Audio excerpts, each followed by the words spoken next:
So good morning. Yeah, good morning. So Mr. Christian, how are you doing today? I'm fine. I'm fine.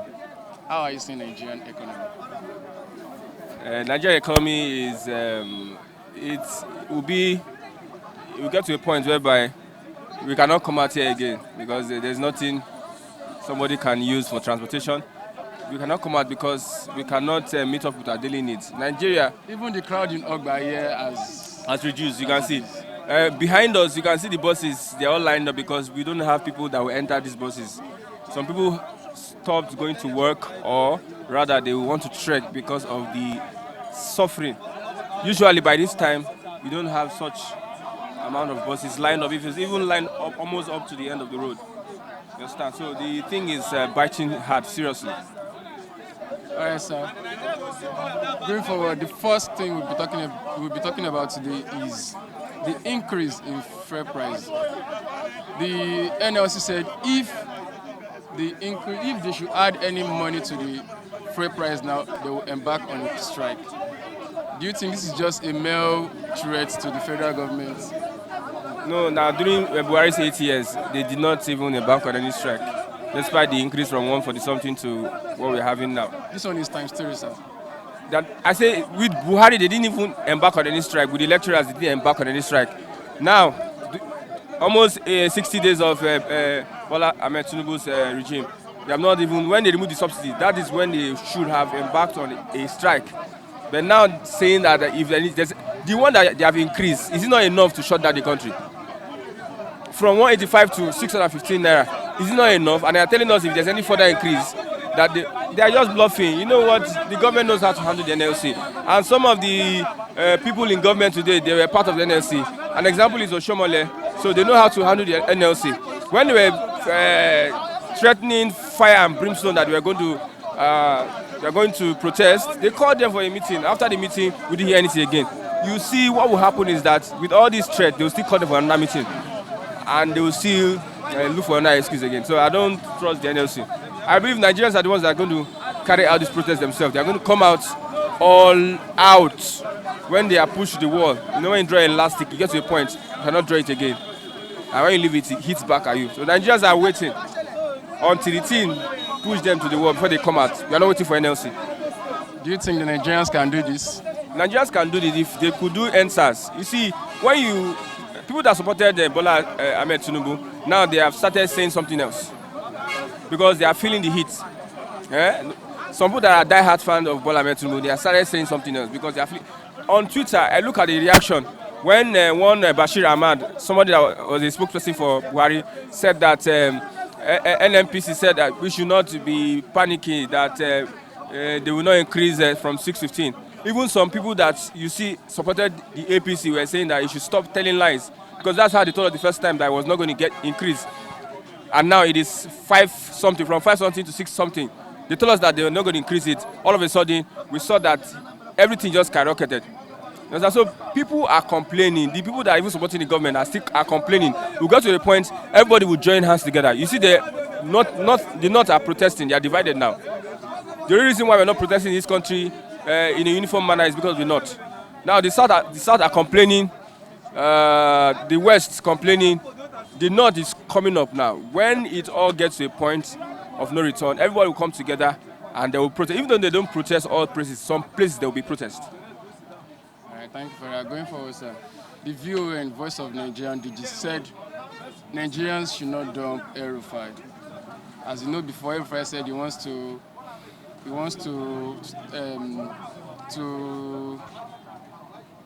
further his education more abroad than removing himself from the ministerial list.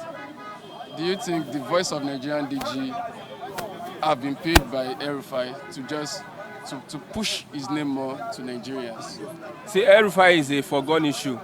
El-Rufai is not something we need to discuss at this point in time. They don't give a minister. They gave him. They don't give him. He withdraw, okay. You see, politicians, don't let politicians be whining you. They don't give him. Okay, they gave him and he withdrew. They had a meeting, he and Wiki had a meeting to lobby with Tinubu. They nominated you, it's from they gave you. They nominated him, and some powers that didn't like him found a way into the National Assembly, and they rejected his plea. they rejected his nomination. So they did not give him. So let's forget about Nigerian politicians. Let's forget about them. Whether they are performing or not, let's forget. They have nothing to offer. Whether it is Wiko, whether it is El-Rufai, all of them are just propaganda. So do do we have anybody that we can just rely on currently in Nigeria? Because all the past governors have this one way or the other have done bad and neglected the Nigerians. Do we have any, do we have saint individual that we can just put into all these powers? You know, when a structure is designed to fail, the people that it's going to bring up don't expect them to be saints. When a structure is bad, it is going to bring forth bad people. The process by which you become a local government chairman, if it's faulty, it's going to bring up faulty people. So the people at the helm of affairs now, we are looking at their credibility, integrity, accountability. They don't have it. You hear people say all politicians are the same thing.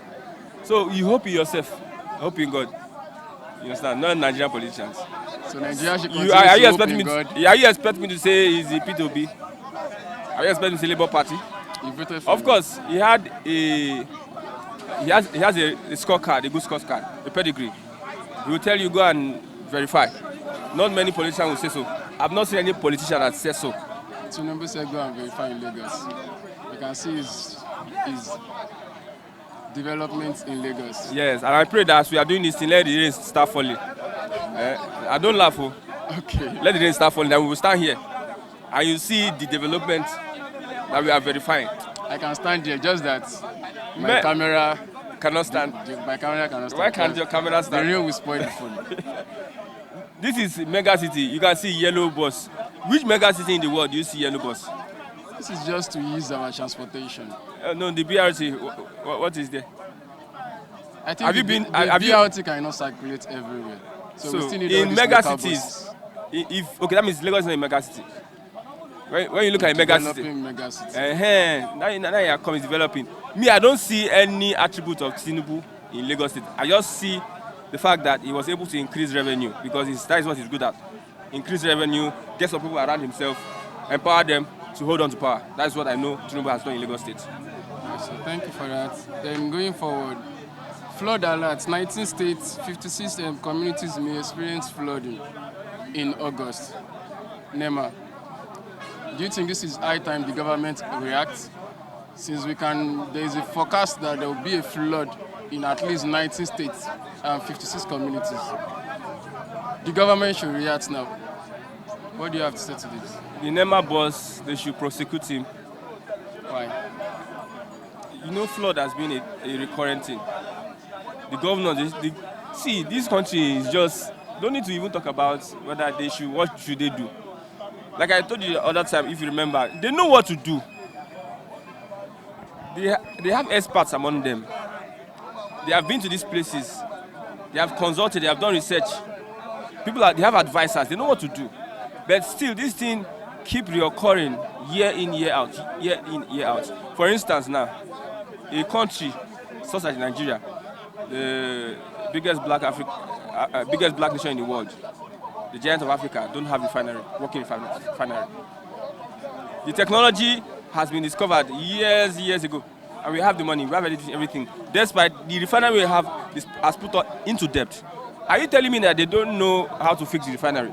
So you're going to ask me, okay, what can the NNPC, what can the government do?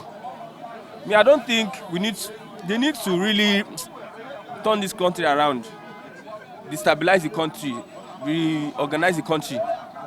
You understand? Before we can say, let the government do this one, let the government do that one. I don't think I have any advice on anybody, because if you advise them, they keep on doing what they are doing because of corruption. Corruption. For instance now, I work in the Ministry of Works, and I want to employ people that are qualified. I leave those that are qualified, I go for my brothers and sisters, and I put them in every sector of the society. And the sector, the institution is weak. These people there, because they are not qualified, we cannot tackle the problems, the challenges. So are you telling the same system asking them what they would do. Eh? Lagos now for how many years? Over 23 years. Still flooding. With all the billions that we have been making, still flooding. So I advise Lagos State government now what they will do. You understand? So there is no advice you can give them. It's not coming from me. They should go to universities. People did projects in universities. They have offered solutions to drainage systems to some of the flooding in Nigeria.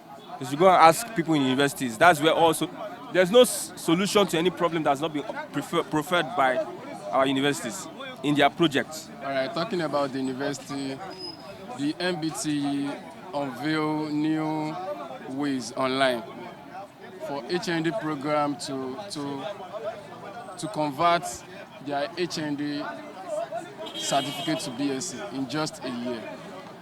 Do you think this is a new I have development, HND. I have HND. It's a good news for me. I don't think it's a good news because in this Nigeria, at least we need technical education. All of us cannot be a theoretical guy, theoretical student, theoretical everything. Why are they turning all our schools to university? Even the education now is now B.Ed. Okay. Do you think this is a development or this is just... With all your professors, what is Nigeria producing? What has Nigeria discovered? And that is why we need them to just pump more money in polytechnic students. With all the people in the polytechnic, that means we should scrap university education now. No, don't scrap university. Okay, what has everything work in hand with each other. What have there's a man called NLC. He didn't go to school, but he produced cars. He didn't go to school, in quotes, but he produced cars.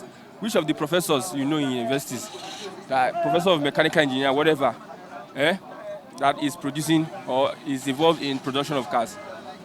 So are you suggesting... Go to mechanic village. Most of the people that are fixing cars are not mechanical engineers. They're just ordinary mechanics. You understand? So let's start from universities. The educational system is not working. It's not working. Whether it is technical education. What is technical education? There's one technical education school, technical school in Agidmi here. What you learn there is almost the same thing that you go to a technical shop to learn. There's no difference. Even when you go to a technical shop, you get more experience than when you go to a technical school.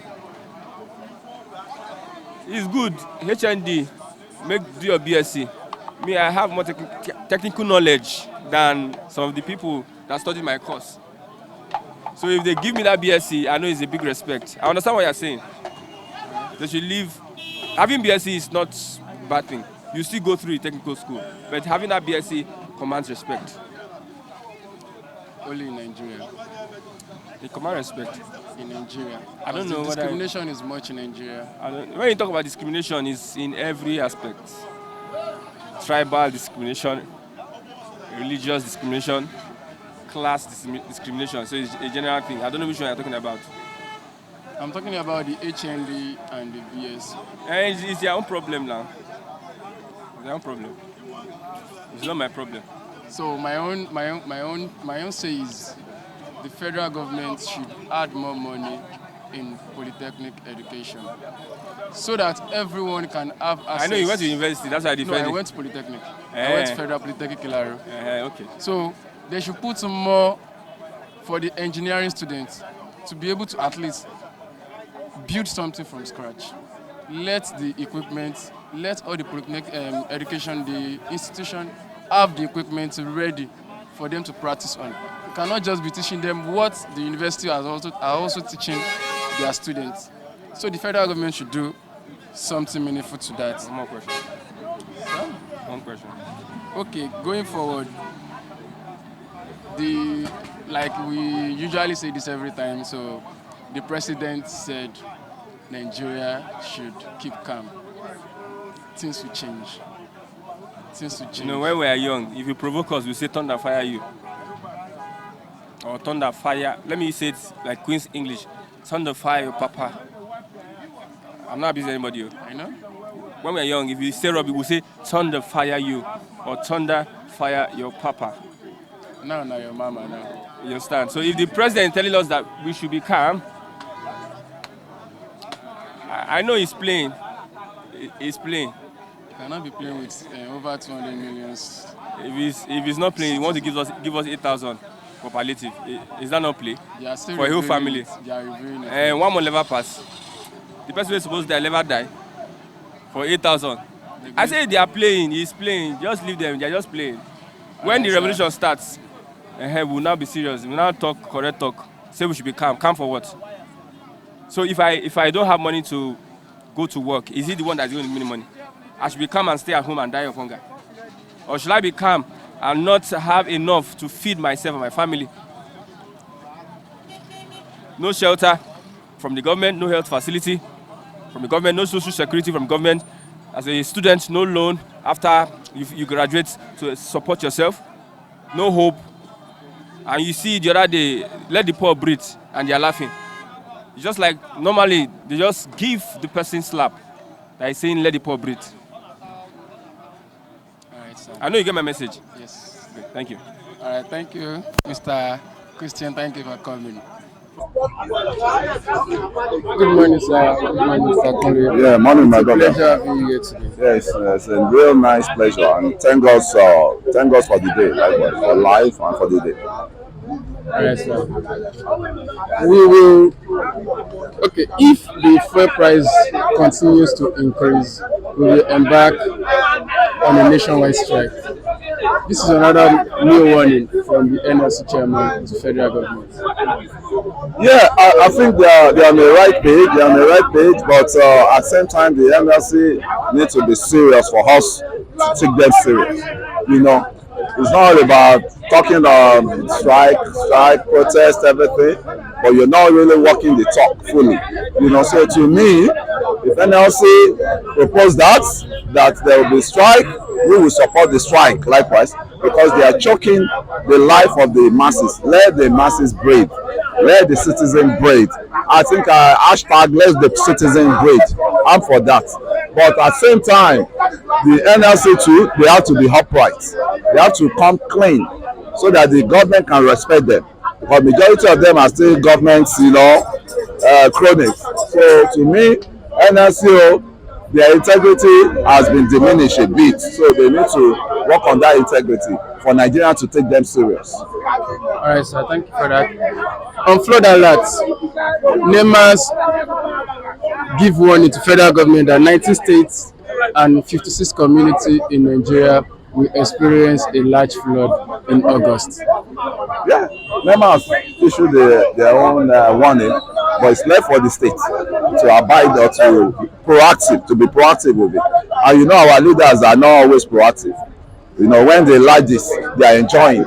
When they're in that comfort of that like this, they are never proactive. They are never, they don't think out of box much.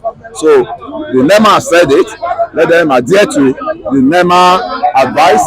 But a lot of them will sleep in slumber. That's why I know. That's why you see sometimes Kara overwhelmed, water overwhelmed the Kara. That's why you see a lot of water carrying a lot of states. The what's it called, erosion happening to a lot of states. You can see what happened in Bayelsa the other time. You can see what happened in is it Taraba or what? A lot of states are victims of all these things. So we just need proactive leaders that can think out of the box, that can get things done within the right capacity. But Nigeria, we are too. Maybe it's because of the money that involves the cash involvement in governance. So when they get to that power, they're always overwhelmed with the kind of amount of money they've acquired. So they leave everything undone, not care for the masses. So I don't understand. I think the country needs deliverance. The way I say, we need deliverance in this country. So as a developing nation, which Nigeria is, I don't think at this point of time we should be scared that flood is coming anytime soon.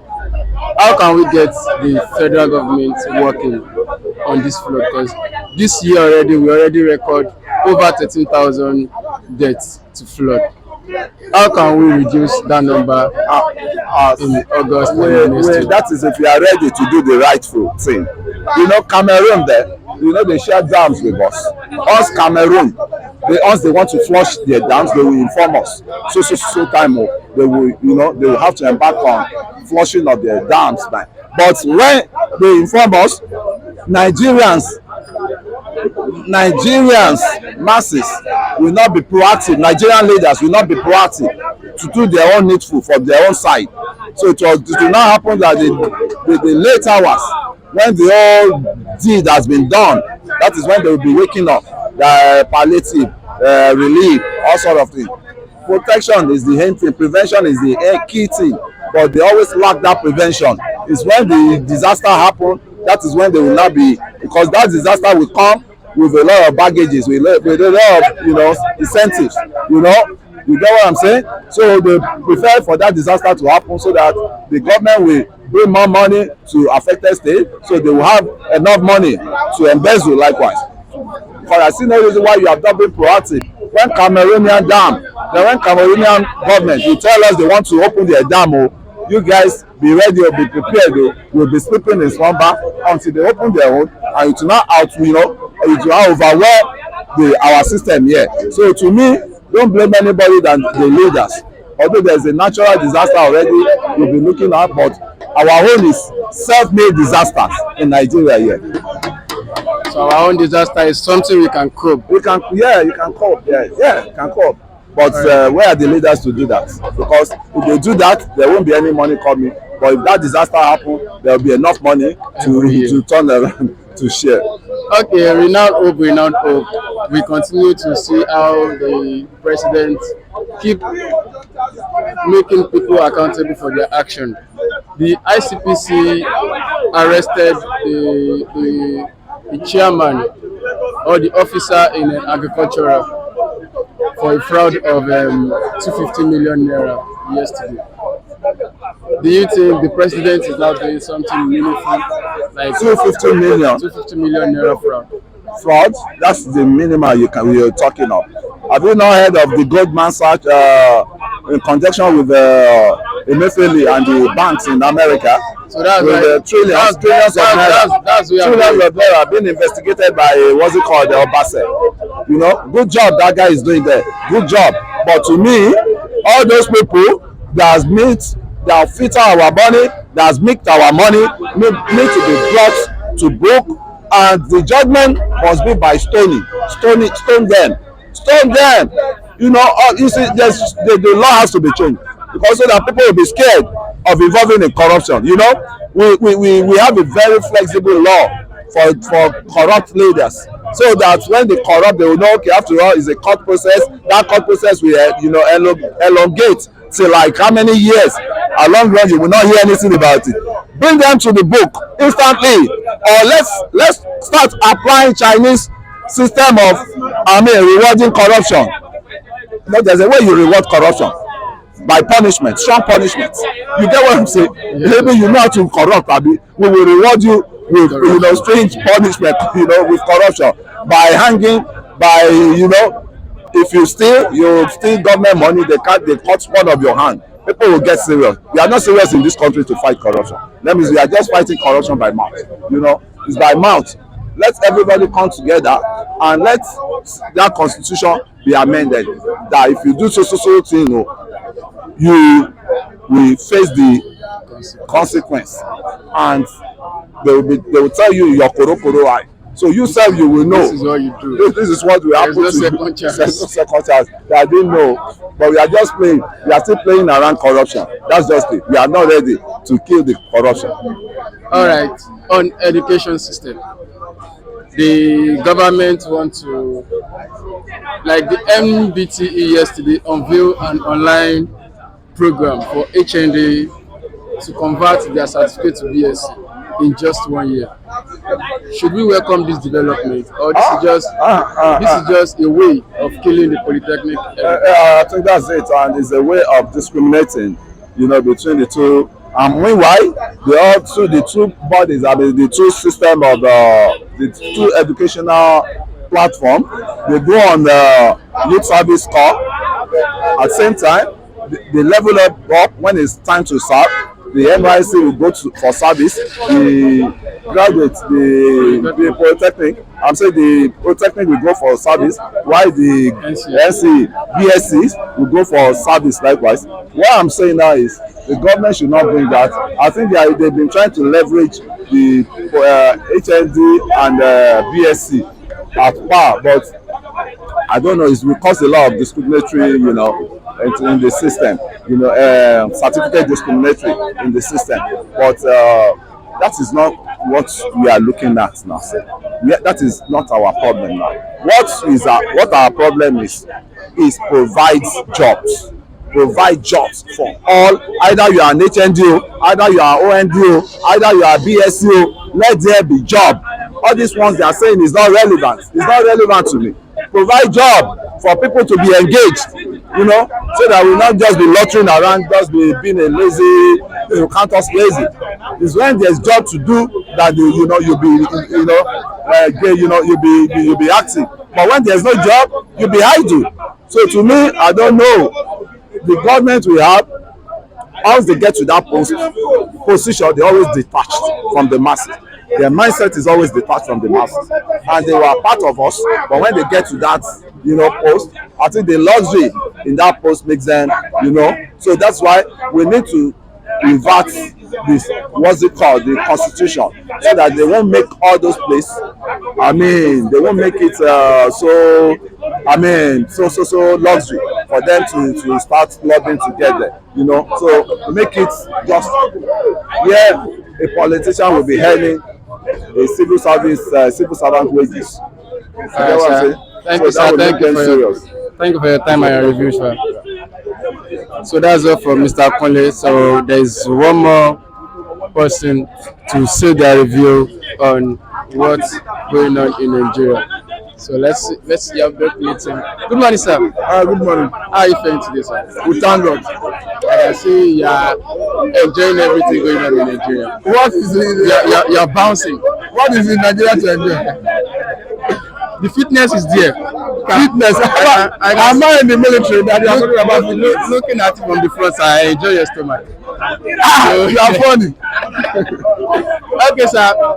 Welcome to this, sir. If the fuel price continue to increase, we will embark on a nation strike.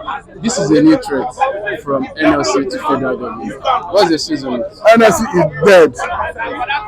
There's nothing like NLC. They have lost all moral justification to fight for their members and Nigerians. As far as I'm concerned, NLC have no moral standard to start calling out people for protest. Every opportunity to do that, they squandered it. My own is there is just one day. One day is one day. They will get their voice back. How do they want to get their voice back? Nigerians will no longer take them serious. I no longer take them serious. I agree that the government is not getting it right. And NLC and TC used to be the hope of common man when it comes to pressure, to put pressure on government to fight for the rights of Nigerians. But the way it is, it's turning out, NLC is dead. They are not living. They have lost every potency to fight. Okay, thank you for that. Going forward, don't dump El-Rufai, the chairman of Voice of Nigeria, says to Nigeria and Tinubu. It's all up to Tinubu to decide whether to dump El-Rufai or not. I think El-Rufai have made his intention, not just his intention, his position known to the government, that he's withdrawing from that nomination, not just withdrawing, he equally nominated someone else in his replacement. So to that extent, I think he's no longer interested in that position. And we understand that he has traveled to Egypt, and who says he's going to come back in the shortest possible time. You think the government will continue to wait for one man who traveled out of country to make him a minister? So if you say he's no longer interested, I think that ends the whole issue, and the government should look elsewhere. The government should either accept his nomination or look elsewhere to get representative from another state, because the constitution is very clear that he must give at least one minister to a state. It's a constitutional position. All right, sir. Thank you for that. Vote PDP during local government poll. Governor Baseki tells his residents. It is normal for any governor, any political leader to campaign for his own political party. But again, I think I have serious concern when it comes to local government elections conducted by state-run electoral body. Because we have a situation where once an election is conducted in a particular state, the state that is controlling the government, often than none, lose, either by crook or by hook, lose all the local government and councillorship positions in the state. I think it's only in Zamfara State, under the watch of Erifa, we have seen opposition winning some positions. But apart from Zamfara State, apart from Kaduna State, under the watch of Erifa, I've not seen it happen in any other state. So himself campaigning for his party is a normal thing, but it's yet to be seen whether the electoral umpire under his watch will be allowed to be independent during that local government election in Edo State. So going forward, sir, the president assured accountability during his campaign, and after his election and how he appoints the seat of the president of Nigeria, we have seen him react and act in a swift manner, from the arrest of the former CBN president, and yesterday again the ICPC arrested the agricultural ministry officer for a fraud of 250 million naira. Like he says, the renowned hope. Do you think this is a new hope for Nigeria, that all the fraudsters in the political parties or political this thing they will start bringing them out? For now, there's nothing like hope in the renewed hope, and there's nothing like fight against corruption. That is true. What we are seeing is political vendetta. Because apart from Emefiele and Bawa, the former EFC chairman, do you see any other person that has been arrested or detained by the current administration? The president has not hidden his disdain for the former CBN boss in every public appearance, where he casts aspersion on his leadership of CBN. So for me, I think what is happening to Emefiele is personal, is a political vendetta. Don't forget that the CBN, under the watch of Emefiele, implemented the Naira redesign policy, and people believe, including even the current president, that the policy was targeted against him. At the time, even Senator Bola Tinubu, who was a candidate of APC, was campaigning against that Naira policy. And people argue that the policy was to give the electoral process credibility. So for me, I think what he's doing is political vendetta. He's not fighting any corruption. Okay, lastly, sir, on the educational sector, the FBT, the NCBA said they will be bringing on a new program, an online program for the HNDs, the HND graduates, to convert their certificates to BS. Should this development be welcome, or this is just a way of killing the educational and the polytechnic education? This is not the first time we are hearing such. The agitation has been on, and if it is achieved, I think it's a welcome development, because if you see because the skill acquired in polytechnic is at par with what is acquired in university. So the disparity is uncalled for. So if it is going to be achieved, I think it's a welcome development. So you are saying polytechnic education should be scrapped? No. I mean upgrading the certificate they award to degree. Then there will not be a change. It's not about scrapping. It's about upgrading the certificate award to national degree of technology, because they are technologically based. I mean polytechnic. Alright, sir. Thank you for your time and your says on this. You're welcome, sir. So that's all from him. As he said, the Nigerian education should be upgraded, and I think I disagree with that because polytechnic education have this difference that they bring to Nigerian economy compared to the BSc certificate. My own view on this is the federal government should add more fund in the polytechnic education, get us the required equipment, the required machinery to be succeeded in polytechnic education. Thank you. Please like our station, subscribe, and what? Share. And don't forget to click on the bell button.